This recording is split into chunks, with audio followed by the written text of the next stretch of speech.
Here's one of the big ones, guys.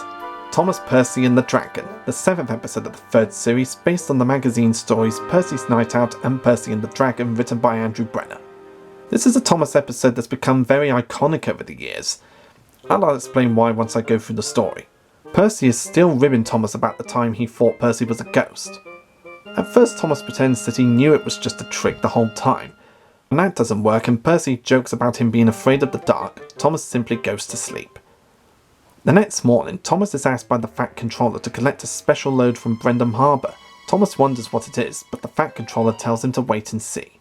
Meanwhile, Percy is stuck in a siding while shunting at Lower Sudbury and has to stay there for the night due to the jammed points while waiting for Henry to pass by with a goods train. His driver and fireman go home for tea, and Percy watches the other engines heading back to Tidmouth Sheds. The misty night comes and Percy starts feeling lonely in the siding.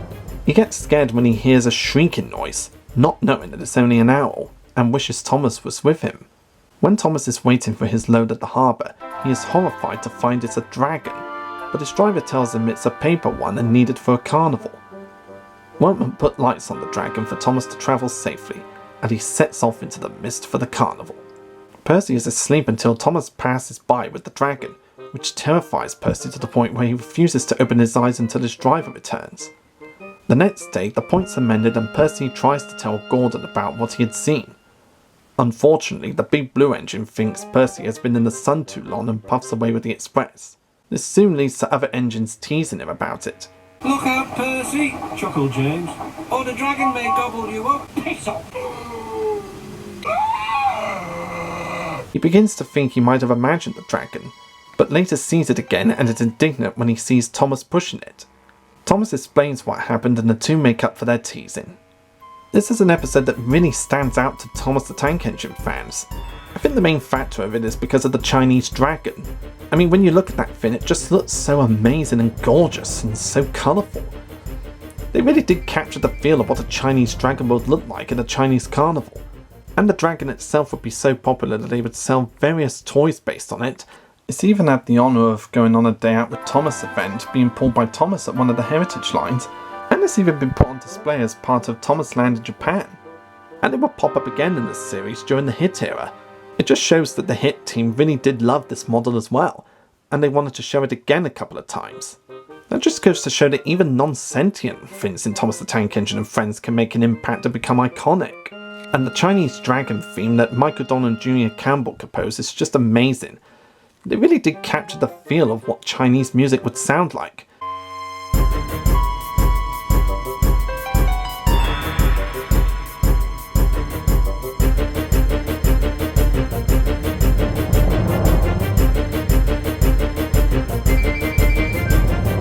Mixing in Chinese instruments with the classic Thomas the Tank Engine and Friends instruments.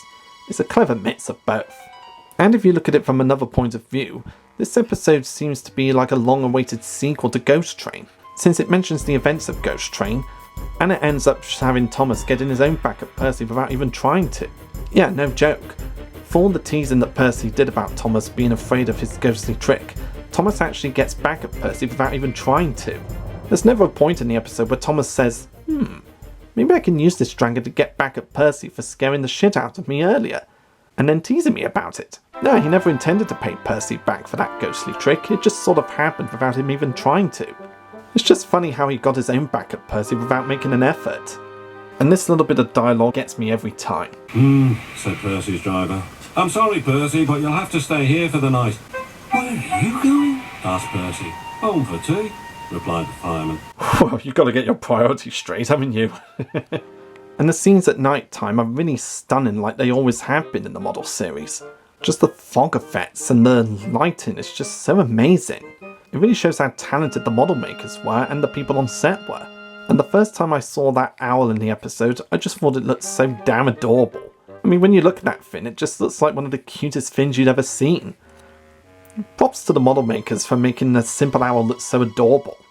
Thomas, Percy and the Dragon is one of the most iconic episodes of the TV series, and many people remember it because of the music, the storyline, and the Chinese dragon. It's an episode that you could watch around Halloween time as a sequel to Ghost Train, but it's also an episode that could be watched any time of the year. Hell, you could even watch it on Chinese New Year if you wanted to. whenever time you want to watch it, it's definitely worth your time. It's a fun episode with a stunning Chinese dragon model, and it's just entertaining all the way through.